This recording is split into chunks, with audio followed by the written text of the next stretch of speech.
Hey guys, welcome back to Vertical Momentum. I'm your host, Richard Kaufman, also known as the Comeback Coach. Winners, welcome back. Today's going to be an amazing episode with a new friend of mine. She's amazing. She's an Air Force veteran. She's a coach. She's the Swiss Army knife of positivity. And I got to thank my friend Jeff A. Johnson for putting us together. Thank you, my brother. I love you so much. And also, I want to thank Celsius Energy Drink for keeping me going all day long. So, hey, welcome to the show. It's finally awesome to get you here. I know it took a while for me to get you here. So, welcome to the show. How are you doing? I'm great, Rich. How are you? Thanks for having me. I love it, and I'm so grateful and humble.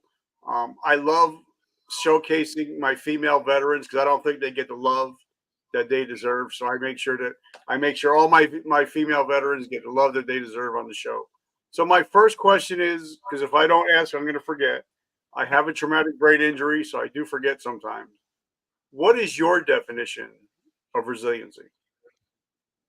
My definition of resiliency is being able to, one, wake up in the morning and whatever your situation happens to be, you make the best of it. You are the creator of your reality. And so you turn this one situation into what may have not been the best, and you literally create something different out of it, right? Your ability to continue to get up, to continue to go and find whatever drives you internally and bring that to the forefront. And if that helps you move in a space in a way that brings more purpose into your life, use that piece to really propel you into the life that you want to live, regardless of where you are right now and what you're doing. Because we were born that way. I mean, if we watch babies who continue to figure out how to walk or stand and they let nothing stop them, we have a way of being extremely resilient and being able to overcome obstacles. And if we kind Okay, of tap into that, we will make it. okay, so let's hop back in the way back machine. Uh, Tell us a little bit about where you come from, where did you grow up, and why you chose the Air Force over everything else. Oh, all right. So I grew up in a household far, far away in Miami, Florida, and so the eldest of four. Being the eldest, definitely had to be the one taking care of all the other siblings and making sure when parents were busy or working and things like that. Like you're the one that's definitely running the household. So that journey for me actually started around 11 and 12. And at that time, I really had to put on the hat of parent or second parent, so to speak, and really start putting others in the forefront, taking care of the things when both parents were not available. So did that, grew up, high school, middle school. I started singing. I wanted to actually be an entertainer when I was young, so got into that. I did a little stint with Sony Records in a group. We didn't go anywhere. We were just building. And then I decided to join the Air Force. And then the story really behind that is because home life was not the most supportive. We'll just put it that way. There was a lot of turmoil. There was a lot of fights. Um, there were things that I saw my mom going through because of my stepdad, where I kind of started stepping in and being like the protector. There were times where I had to get into physical altercation with my stepfather, and I kind of being that person that you're not gonna you're not gonna get through me to go to anybody else. Like, we're gonna finish this right here. Um, I don't say resiliency was was definitely at play, but definitely being that person to say we're going to make things differently. And so I decided at that age, at what, 19, that I couldn't stay at home anymore. I couldn't stay with the family anymore, and I needed to make a choice for myself. So my mom initially was the one who was like, "Well, you should go into the military." I was like, "The military? Are you mad? No, I'm not going there." Like, I want somebody to tell me what to do way back when. Um, but I kind of sat with it. I considered it because I was actually studying law at the time and going to school for that. Then decided that maybe the military was an option, and somehow I felt like I needed that was the path that needed to be explored. So then I decided to join the Air Force because the Army, I didn't want to have to sleep in a tent and go rough marching and stuff like that. But no, honestly, the Air Force just gave me an opportunity. It just seemed to be the best fit at the time for what I So wanted. okay, let's go back a little bit because when people hear they hear the word Miami, they think, oh, they think of all the bling, they think of all they think of all the hotels, the restaurants, but I have a lot of friends that grew up in Miami. I'm a Hurricane. I love the Hurricanes. I'm a Dolphins fan, diehard Oh, Dolphins fan. yeah. So, growing up in Miami, there's a lot of not so great places.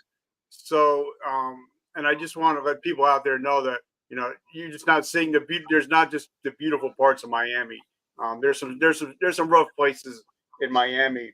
But now, growing up, having to grow up at such a young age, I mean, you said music was was a big solace. Is that something that you really got into, kind of to get away from the stuff that's going on at home? So I would say no. I mean, I've always loved music. It wasn't like a getaway, but I will say that um, I I ended up just being very. There was a point in my life I never smiled, and that was between like 11 and 19. I just was not a big smiler. Um, to really say I did something to get away, I was so busy with taking care of my siblings. It was either school or siblings. There really wasn't a, hey, let's go out and go to the movies, go hang out with your friends, or anything like that. Darn it, I didn't go to a movie till I was in college. I didn't really hang out with anyone, and I didn't know better at the time because I'm just like, hey, here, do this. Okay, I'm gonna go ahead and do that. I'll take care of whatever needs to be taken care of or help.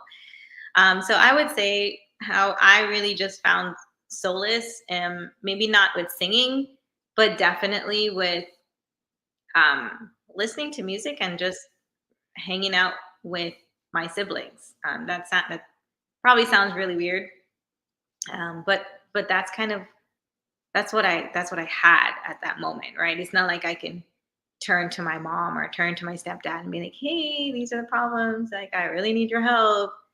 That just wasn't a thing. And then as I grew older, um, I would say I was in my room a lot. Like, I got into heavy metal and alternative and alternative. And but I didn't. I wasn't someone to lash out. I really wasn't someone to really act out. It just wasn't part of my character. But to say I was to myself a lot. I really was. All right, now one of my best friends, her name is Tammy Moses. She's a United States Navy veteran. When she joined the military, she kind of felt bad because she was leaving her brother alone, and she felt like she was abandoning her brother, but she had to start going out on her own and becoming an adult. So, what was it like joining the military after taking care of so many people for so long? Now it's just you trying to start your career, but also in a way, the military starts taking care of you too. Yeah. So when I first left, I will say it was hard because I was leaving my kids, so to speak, right? Like leaving everybody behind to do something for myself. But it had gotten so bad at home. Cops were involved. People went to jail for a night or two, came back. I had already started um, leaving the home where I was like, Ma, I can't stay here. I can't live here. Um, like my well-being has to become priority right now. So leaving was not as tumultuous as it may have been if it was more of like a smoother kind of life transition. The military definitely gave me a place to lay my head and new friends and a stability that I was really looking for, and a place to use my skills that I had acquired over the years and now put it to play. And when I first went to basic training, I saw the TI or the DI, and I was like, oh, I want to be that guy. Because I know how to take care of people. I know how to train, and it's all because of my three brothers. Now, Um, what job did you take in the military? so initially, it was aviation management, so computers, pilots, air crew members, just taking care of those guys. And then I quickly pivoted to becoming a drill instructor. So within 4 years, I was back in basic training to be the trainer of the new recruits coming in. Once I did that, I got into special forces, so I got it to get into that world, and I was all excited about that. That was my home. That was it. But transitioning, I will tell you that transitioning from being a drill instructor back to the regular military, that was hard. That was hard. And I say that because for almost 5 years, I was like, this is how you do things, this is how things are done. Supervisors, you need to take care of your airmen, et cetera, et cetera. And then I moved from being a trainer and really holding things to standards, then going into operational Air Force and seeing how those standards weren't being upheld, that so many people needed help and they weren't getting help. And then my supervisors didn't understand me because I was so direct, right? I was so very, very by the book. Um, and that was a struggle. I had to find myself there too. Like, that was a struggle. What was it like? Because what was it like to be a drill instructor at the young age of 23 or 24, uh, being a female? Yeah. What was that like? Because a lot of guys, especially if they're all hua hua, and they don't like women telling them what to do in the first place. Yeah. And then you have a drill instructor that's a female, but also maybe younger than them. What was that like?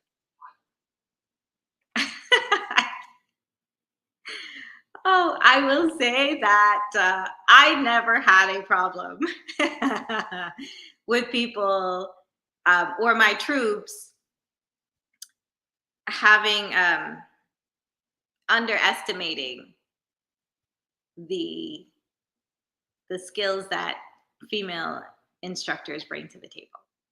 So my first set of troops were females, and actually my trainer was a female, and she was very well respected, we'll put it that way, by male recruits, other instructors, and people who weren't even in the same building. Like, they knew of her.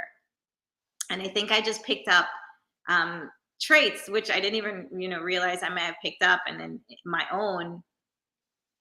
I think because I had a very deep self confidence in what I can do and what I can bring to the table. When I got my first male flight, and I remember even today, before I walked into the room, I was like, "Oh my gosh, I have males. They're my first set. What do I do? I've never had males before." And then, literally, as soon as I crossed over the threshold of the door, I was a different person. Like, doubt and fear went out the door, and my males respected the person that walked in, and the uh, the very alpha personality was in the forefront, where they knew this is who we have to follow, and if you didn't follow it, there were going to be consequences. So actually, even my males, whether they were my age, younger than me, or older than me, were actually very, very, very good. Like, I really didn't have a problem with attitudes. I didn't have a problem with um, clashing of personalities. My male counterparts did. They definitely did. All But right, so myself, I didn't. right, so let's talk about the mindset of a DI, because pre 9/11, that's one thing, but post 9/11, these people that are going through through basic or your A schools or B schools, these people are probably more than likely they're going somewhere, whether it's Afghan, whether it's Iraq. Yeah. So, and I'm sure that you're like, I got to make sure that these people are trained to the best of my ability so they can come home. Yeah. So, how much did that weigh on your mind as being a drill instructor? Very, very much. Actually, very, very much. And I think that's probably why I took it so very seriously, because it wasn't a game. Like, I'm literally training you all because when you leave here, you may be deploying. You may be going to Iraq or Afghanistan. And it's not, hey, I joined the military so I can just travel and for them to pay for my education. No, your life is on the line. And so that definitely weighed heavily on me, because it's not just about me training them to follow directions and to stand in line and make a bed, carry a gun. Their skills they're going to need once they leave basic training and then they go into the operational military. Okay, so again, we're going to talk about pivoting a lot. You're going to hear that word a lot today, guys. So you pivot, and now you go to SF, which special. I love my special operations. Uh, but you said something that kind of caught my ear. You said when you went over there, it wasn't as organized as you thought it would be. So take us into that, because most people think, wait a minute, they're supposed to be the most organized groups in the world, and when what you're saying, well, maybe not so much. So, coming from basic training, anybody else is not going to be organized. That's just how it is, right? Because we are so black and white, right? In that world of basic training, it's do what I say, when I say it, how I say it. Do it exactly to the T. It's all about follow very specific directions. If I say something, I want that exact thing to be done, right? Where when you get back into operational side, there's a lot of gray. It's like, okay, say I said to do something, but someone may do it 20 minutes later as opposed to right away, right? People are like, okay, let's negotiate a little more of the time frames, or you can't obviously you can't yell at people, so there's no yelling involved. But definitely you can't be as pushy as you would be if you were a drill sergeant. So for me, I mean, those transitions weren't as hard, but really what was difficult was to see that some of the All right. So people that you've trained did not carry those same values with them to do the best that they can with everything that they're doing. okay, but now again, I was a tanker. That was my job, and I would get in arguments a lot with my lieutenants, with my captains, because they would tell me do it this way, and I'm like, okay, the book says do it this way, but in real life we have to do it this way. Yeah, yeah. So sometimes you have to be able to adapt and also listen to your teammates, because somebody might have another idea, and you might have to say, I like my idea, but let me listen to your idea. And if you're not open to that, uh, you might not survive, especially if somebody has a better idea. So It's true. so talk about that. It's true. It's true. Teamwork was uh, is much bigger when it comes to spec ops, which is great. When it comes to being able to help each other out, where my problem really lied was in the people themselves, like helping, like supervisors actually helping their troops get through an issue without getting them in trouble. Or the troop, I can clearly see the troop may need help with understanding of how to do something, but then watch their supervisor not give them the attention or help that they need. Like my situation came in more so that way. Or my approach was very direct, not disrespectful, but a lot of people took it the wrong way, like, oh, she's so mean, or she doesn't care. No, I care extremely deeply. I care. Let's go ahead and take care of that. And sometimes I saw that supervisors didn't actually want you to fix or want me to fix the problem. They wanted me to be more of a friend than, hey, let's go ahead and actually fix the issue and get something better. So Okay, so but teamwork now, was for me. I'm an OG. I'm an old guy. Yeah, Um, yeah. yeah, I got out in 2012. So for me, when I was getting out, while I was medically retired. Before I got out, my guys know, hey, Kaufman's got your back. And I tell my guys, whenever I got a new guy come in my unit, I'll be like, listen, I got your back. You got one fuck up. You got one. That's all. I'm only giving you one. But you have to be honest with me. Yeah. But also, there's been times where me and some of my guys have actually took off our jackets, went behind the tank, and went at it, and then sit down and talk about things, because I was the guy.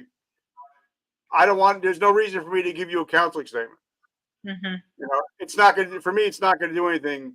I rather a guy come up, one of my managers, or one of my leaders come up to me and say, "Hey, Kaufman, you're fucking up, bro. You need to get your shit straight." And for me, just for somebody to come down and say, "This is how it is. You're screwing up. This is how you straighten it out."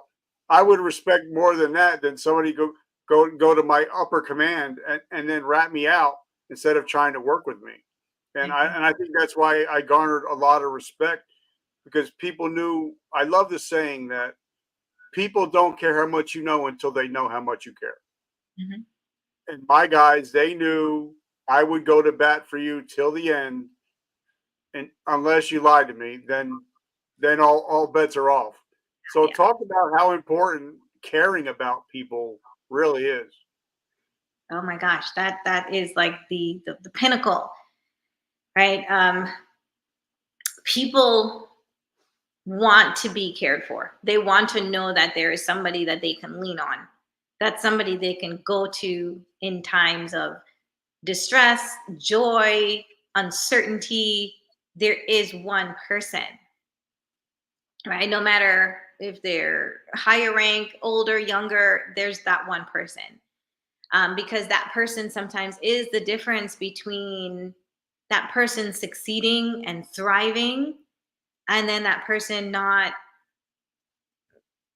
being the best that they can be, or not even be around, for goodness sake. So I love being able to see someone grow, and know that I was a part of that growth, or that motivator, or inspiration. Because we all need that in one way or the other. We didn't make it by ourselves. Now you did make a career out of it. And the reason I'm going to ask is, but just something you don't have to worry about. I'm so aware of operation OPSEC. You don't have to talk about any of that stuff. That's leave that up to to Jocko. I'm not going to talk about OPSEC. So, were you deployed at all in your career? Yes, for 5 times. Okay. Now, the reason I'm going to ask is because you're like my 1300th and 60th interview. I've interviewed everybody from Delta to Rangers, Navy, Air Force. I mean, any kind of special ops people. And most of the time, when I ask this question, it's either a hard yes or a soft no. When I ask, okay, you've done 5 deployments. Did you notice anything was off? And a lot of them be like, yeah, I started to notice things were starting to be off. Or some people have said, I was on 7 deployments. I've never noticed anything. I don't have any problems. So after 5 deployments, did you ever notice anything off? Yes. Okay. So now you said you did 20 years, right? Yeah. So now what is it like? Because, a lot of people, this whole show started because I wanted to let people know that there's life after the military and you have so much more to offer. So what is it? Why? Or put it this way: before you were ready to get out, you knew you were going to get out at a certain time. Did you start preparing a year, 2 years before you were starting to get out to transition out of the military? I started preparing a year prior. So what kind of steps did you take? Because a lot of people that are listening to this are active duty. So what kind of steps did you start doing to prepare for yourself to get out of the military? Well, we have the normal, hey, go to all the briefings and the classes that's needed. But really, I just had to prepare my own mental state to say, I am no longer going to be doing this job. Am I going to be okay with either not going straight back into working 9 to 5, or do I need a break? I really had to sit with myself, because getting out of the military, like, oh, where am I going to work? How am I going to make an income? Do I even have the bandwidth to go back out there and search for another job? Am I mentally okay to be around people anymore right now? Like, I had a lot, actually, because I was going through quite the time, um, that I knew I needed a break. And so I knew about 4 5 yeah about 4 months prior to being fully retired, I couldn't go back to work. I couldn't sit at a desk, and I really, really needed time to step away. So, and that was scary, because I have a family to take care of. I have responsibilities. and but I had to bet on myself. Okay, and the reason why I want to talk about this is because, one of my friends in one of my groups, Sergeant Nick, you know, talked about when he was on the show that once you step off base, the military doesn't give a shit about you. Your phone stops ringing. You don't have those relationships anymore because out of sight, out of mind. A lot of us don't retire with 20 years, so we don't have a paycheck. And then a lot of us don't have a mission anymore. We go from being high tempo to getting out, and there's no reason to get up in the morning. There's no reason to go to the gym. There's no reason to do anything. And a lot of us end up at the bottom of a bottle or end of a barrel. And a lot Mhm. of us struggle because when we get out, we think the civilian world's going to be one way, and it's not for a lot of us. So, Mhm. what was your transitioning like once you finally got out? My transitioning was a lot of therapy, and I still go to therapy. Um, the thing about the military, we live a very high stress life. Yeah. There's missions that we need to do. There's people that needs to be taken care of. There's meetings that needs to be done. There's reports that we have to submit. There's a lot of things that have very little to do with us as an individual. We take on and we adopt all the responsibilities of others and then those things around us. And for me, I know I spent so much time taking care of other people, I didn't take care of myself. And that void was a very heavy weight.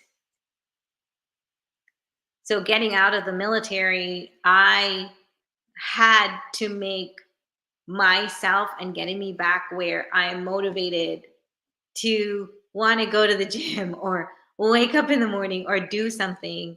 Um, I really, I knew who I have been for so long. But I also know if I really go back to even when I was younger, I was a very active kid. I liked running around and playing and doing things that made me happy. So I had to get back to that space where I was just happy being me. And so I remember having a conversation with a therapist, and I literally cried for 2 hours and I didn't know why I was crying. Maybe it would be because there was somebody who was actually listening or not pretending like, oh, I'm here. If you need anything, just come over. But somehow you can feel they're not the right person for you Yeah. to sit and listen and for you to really let go. And then I have a family to take care of. So I couldn't just let go. So one, me actually taking the time, a couple months, actually a year, to to refocus on myself and my own well-being. Because no, my phone stopped ringing even before I got out the military. Today, I can count on one hand, and it's one finger of how many people, and it's almost been 2 years, how many people have actually called to check up on me, to make sure I'm okay. How am I doing? How's retirement? Right? There's not a lot, and it is much so out of sight, out of mind. You've put in so much work and so much effort, and you've been there for the team, and you've done what you needed to do, and then that's it. You're done. You've served. Now, go figure the rest out. All right, so let's talk about because once we get out, and a lot of veterans were like me. They're like, all right, I'm going to fill out a resume, and I put all the stuff that I thought was important, you know, but I put like a bunch of nomenclatures in, and the recruiters would look at my resume and be like, next, I don't understand it. It does it. So, and I talk to to people that are getting out of the military, and I'm like, make sure you have somebody, a professional, write your resume so it makes sense to your civilian counterparts. Mhm. And this way, you're more likely to get a job if they know, hey, instead of saying you were, a tanker, well, you were in charge of 12 people.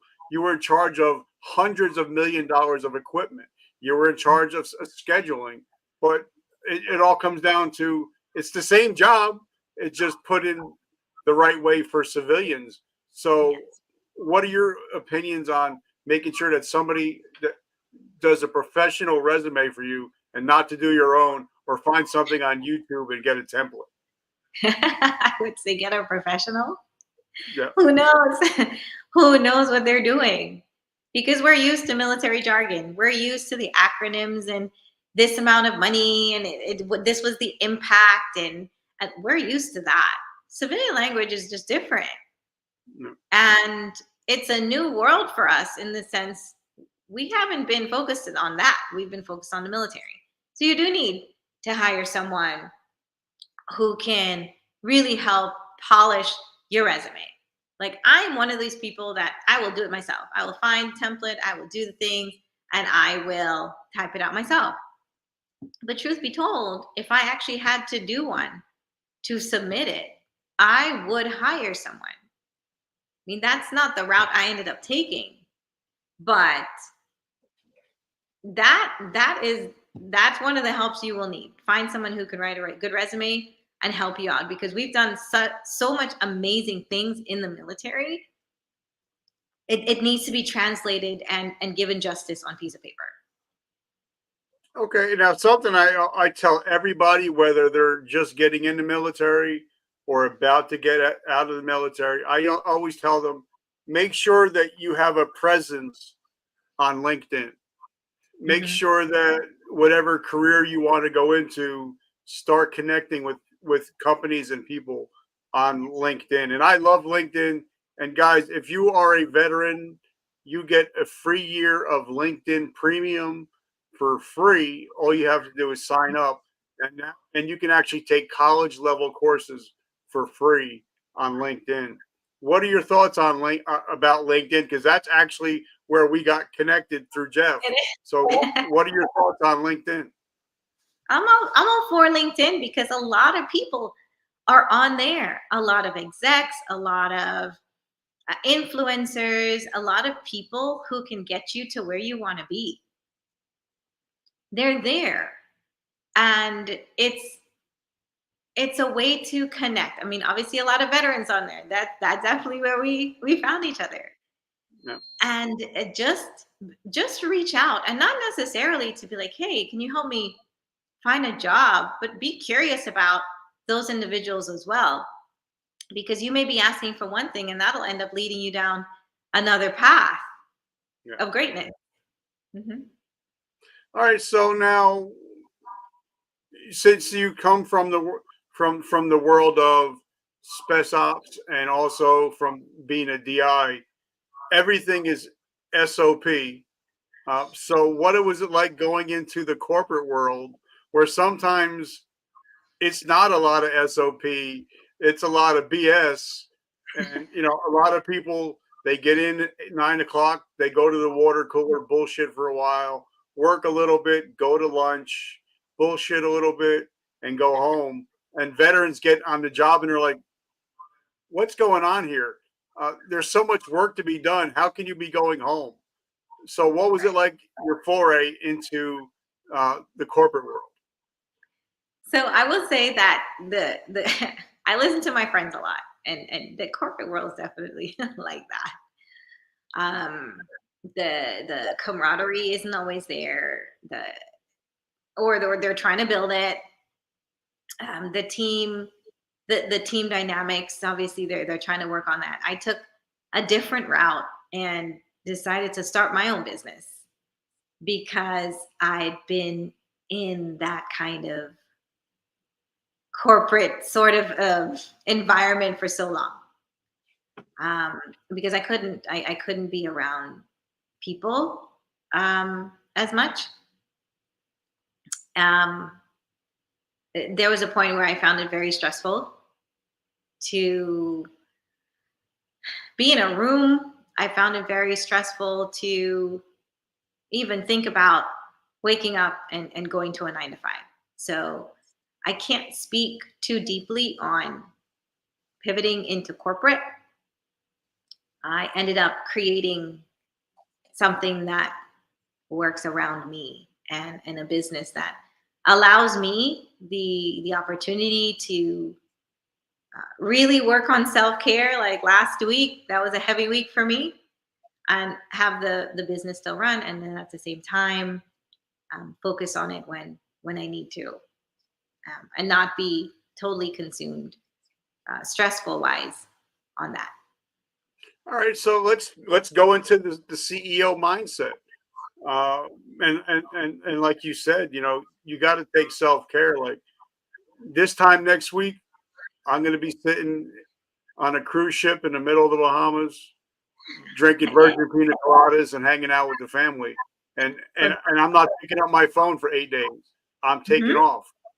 do But it. that's my self care. But let's talk about the CEO mindset, because there's a difference between cashing a check and writing a check. Uh, Yes. so, so talk to us about how you got into um, entrepreneurship and why you chose what you chose to become an entrepreneur.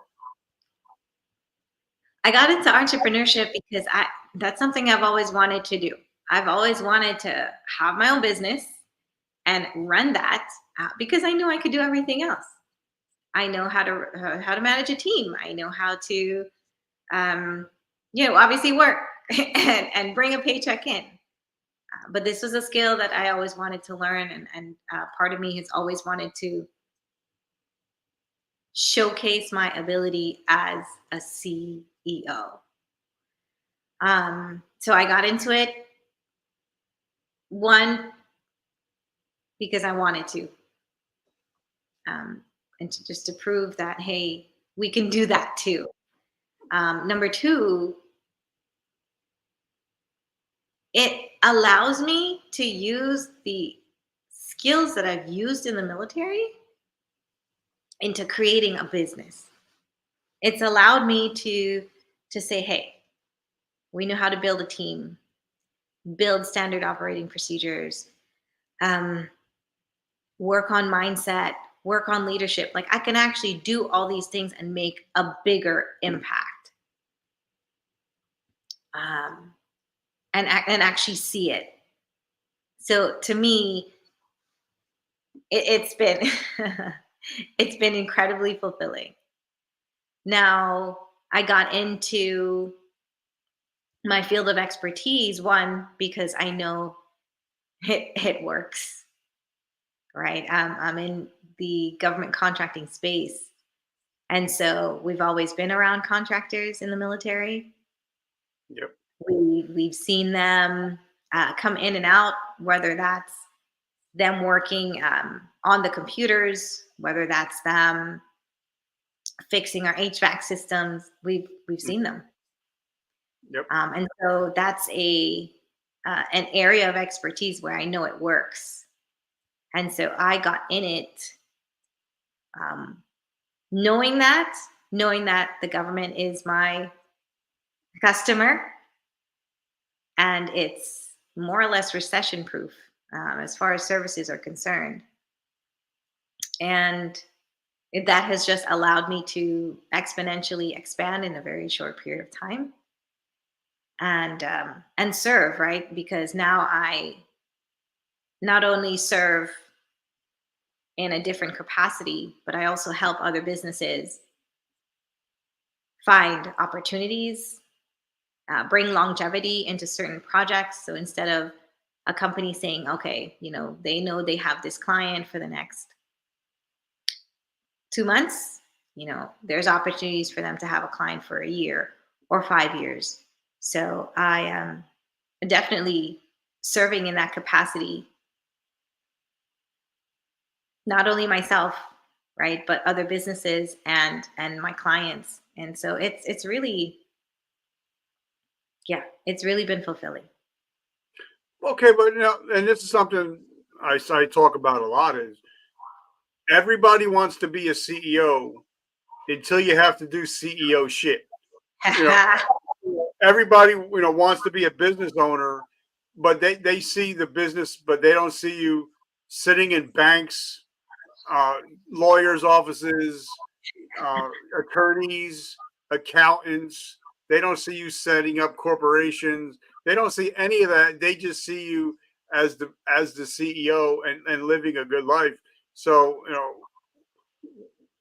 you knew what you were ahead of, what was coming. So what was your thought process? Because a lot of people think, hey, I want to start a business, Mhm. but they don't ever act upon it. So when you had that first thought of, okay, I want to be a CEO, I'm sure you had to do a lot of studying, you had to do a lot of investigating to learn how to do this stuff. So what were some of your steps that you took once you made the decision to become a business owner? So some of those were, yes, there was a lot of, let's say, investigating, research, right? Is this the field that I want to do? Do I have the time? Do I have the capability? Do I have the resiliency, right, to step into that role and go full force? Do I even have the support? Some of the support came after, right? Having like a CFO, that came after, getting with lawyers, or at least having a team that you can turn to and be like, hey, is this legally sound? Those things did not always come up front, right? I had to make the decision to start the business. Let's put the bare necessities in place, get that stuff running. And as it grew, as the business grew, other factors came into play. And factors will continue to come into play, right? Because I'm not at a huge corporate level yet where I'm going to need the whole team, right? I'm going to need the lawyers on standby, and I'm going to need all these other things. But they're coming. And it's going to grow from one business to like 3 and 4 really soon, right? Because now that I'm in a less of a fight and flight, and the stress, let's say, is not the same as it was, right? Because I have when you start to create and build something for yourself, and you see the fruits of your labor, it really does help change the dynamics of your being, where you're now just motivated because you're doing something for yourself. You're seeing things happen, you're creating.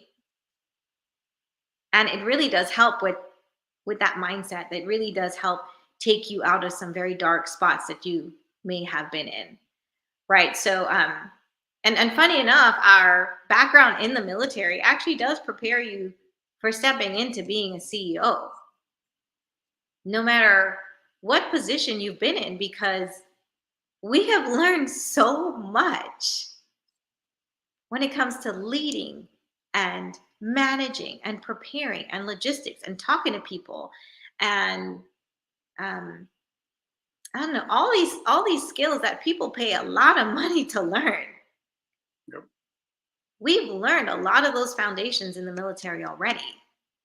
It Yep. just, we never translated it into, we can be a CEO, right? We Yeah, know a lot. like for me, it's kind of like, and it amazes my wife, like when shit goes down, like when my father passed away a couple years ago, everybody around me was falling to pieces. And for me, and I notice a lot of with military people, when the shit hits the fan, it slows down for us. And we're like, okay, what do we got to take care of first? Yeah. What is worst case scenario, best Yeah. case scenario? and it's amazing that we're ingrained that to where even it translates into CEO, being a business owner. You realize, okay, if shit hits the fan, okay, what's worst case, what's Yeah. best case, what do I got to do, and we can slow it down. So I think, and I wrote that down, is that the military teaches us so many great skills. We just have to learn to be a badass again once we from badass from the battlefield to the boardroom. We need to start becoming a badass again, especially in entrepreneurship. Yes. Oh my gosh. I 100% agree with you on that. Right. Because, when you transition, you're getting out, you're like, oh man, you're at a low point in life because you're rediscovering. But your badassery was always there. It just needed a new vessel in order to display itself, in order for it to like thrive and really propel you into a completely different future. All right. That's the great thing. So I lost my dad earlier this year. And that has been so hard on me. It still is. And in that moment, yes, I came to, okay, worst scenario, bad scenario, like those things just automatically, those are like everyday thoughts. Like how solutions to problems. Let's figure that out right now. And I definitely went in that mode of what needs to be fixed, how can I fix it, worst case, best case, and work towards that. Like I needed to set a goal and I needed to set something to work towards. And so that way I'm not in a slump. And I noticed that most veterans, especially like for me, if stuff starts going sideways, I just say, just give me a pen and paper, and then I'll give me a yellow sheet of paper and a pen, and I can start figuring this shit out. And I'll actually write a 9 line out and realize, okay, let's do this, do this, do this, do this, do this. Yeah. Where a lot of people that are in the corporate world, they're going to make spreadsheets and they're going to go on their computer, and we're like, just give me a piece of paper and a pen. We'll figure this shit out, Yeah, right? it's true. It's true. Bare minimum, we'll figure it out. So what do you got going on now, and where did Jeff Johnson come into this whole scenario? Oh my goodness. So I actually met Jeff through the V box. So we were having a business after the battlefield in Arlington, Texas. And I actually met Jeff there because I was one of the panelists speaking on business and government contracting and things like that. So actually, that's where I met Jeff. And so my world is definitely consumed with government contracting and building and expanding and scaling. And so we were just talking about that in itself. How do you get into that space? And he loved my story of just where I was to where I am now, and that's how we all got connected. And I love Jeff. So Jeff has been one of my biggest supporters. He's been on the show. So what do you got going on now? What's going on in your world now? So my world right now is coaching. So I do a lot of coaching within the federal contracting space because I know there's local and state contracts and things like that. So federal, I focus on federal, and then obviously with the business on itself, winning, bidding, and procuring government contracts. So that's what I do on a daily basis. And if I'm not speaking to students, or if I'm not in a meeting with my other team members, then I am on the computer and typing away of what do I want to bid on today. But you are also a coach, aren't you? I am.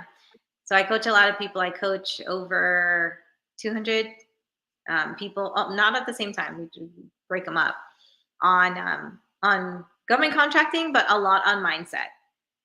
Because I mean, I've gone through my own change and transition, and I now get to see people when they're like, "Oh my gosh, this isn't working out." Okay, it's not working out now, but keep going. It will work out. Like I get to see what their roadblocks are because they were my roadblocks at one time. And I had a friend of mine a couple months ago. He was on the show too.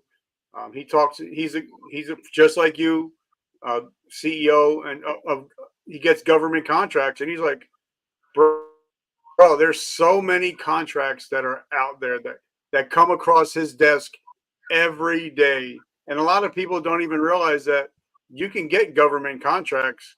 It's not. I mean, you have to know what you're doing, but once you get into that space and get to be known as a person of their word, hard worker, all the good things that we're taught in the military, that you can pretty much write your own check if you do the right things at all the time. So talk to us about, a lot of people don't realize there are actually government contracts just for cutting grass, taking Oh, garbage out, I have one of cleaning cleaning a bird cleaning a Burger King or what. So talk about how, when people don't, when you hear government contracts, you're thinking about guns and ammunition, but there's so many government contracts, right? Oh my goodness. I just came across one for chocolate discs. Okay. And I did not bid on that one. That was DLA, the Defense Logistics Agency. But yes, when you get into the government contracting space, that is actually uh, a great pivot point to realizing that there's so much abundance out there.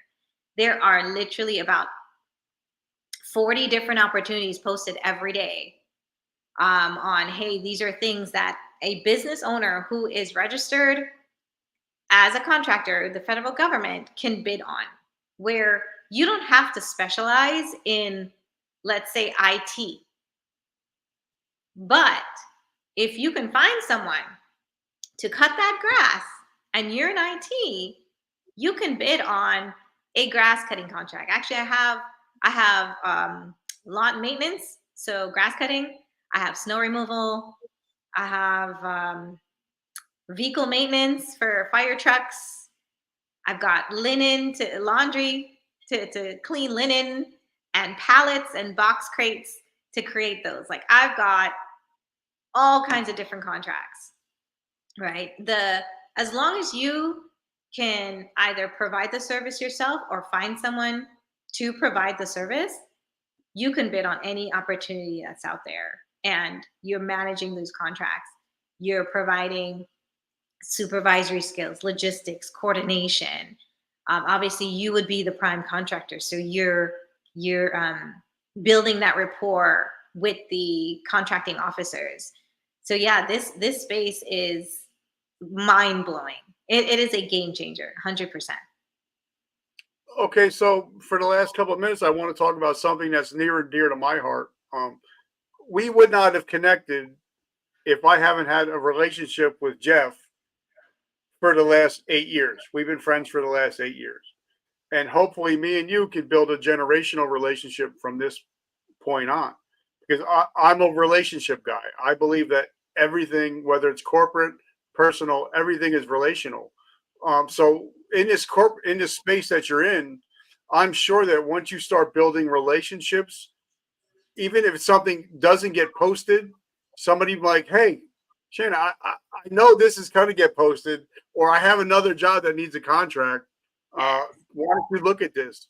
So talk about how important building relationships and not transactional, but relationships are in business and in the private sector too. Relationships is everything. I really got to understand when they say your network is your net worth. Yes. Being in this space, being a CEO, and all the phone calls I've ever made with subs, all the phone calls and emails I've ever had with my contracting officers, the relationships I've built, whether it's with Jeff, with yourself, with anybody else that I have just come into contact with, I know that I now can reach out to someone if an opportunity comes up. Or if they see an opportunity, they're like, I know exactly who to call. This business, Sheena's business, has provided support for us in the past. We love working for her. She communicates well, always follows up with the emails, make sure her sub's doing what she's needing to do. I'm going to call her because that's who I want to fulfill this contract. That's more so soul sourcing, right? These conversations that you're having with people now are more fruitful, and not because money is being exchanged, because you're bringing value to each other now in a more wholesome way. So networking, not, hey, let me just go to an event and pass my cards out and talk to someone, like really engaging with that person. And I don't say becoming a friend, but knowing that I can turn to you. If an opportunity comes up, I'm going to go ahead and give that to you. Knowing that they can turn around and do the exact same thing. So, like, for example, some of my contracting officers, we have never met, but they have told me, if an opportunity comes up, you'll be the first to know. Thank you. And that may not mean I will win it, but by golly, they have thought about me first. So yeah, it's completely different. It's definitely a gem, a golden nugget to keep. Yeah, and a lot of times, like the way I've had such amazing guests like yourself, David Meltzer, the authors of Rich Dad Poor Dad, they've all been because somebody knew me. They had a relationship with me, and I believe that you are the average of the 5 people you hang around with the most. And if you try to just build relationships, I believe that there's you're and I also and I'm a man of God. I believe in my Lord and Savior Jesus Christ. But I also believe that if you do the right things all the time, He's going to put you in rooms that you would never even believe possible. Yeah. Like there's no way I should be sitting here talking to you as a ninth grade dropout and former drug addict. There's no way that God didn't put you in my life for a reason. So I believe, if you do the right things all the time, if you have faith, that great things are going to happen to you. Do you agree? I 100% agree.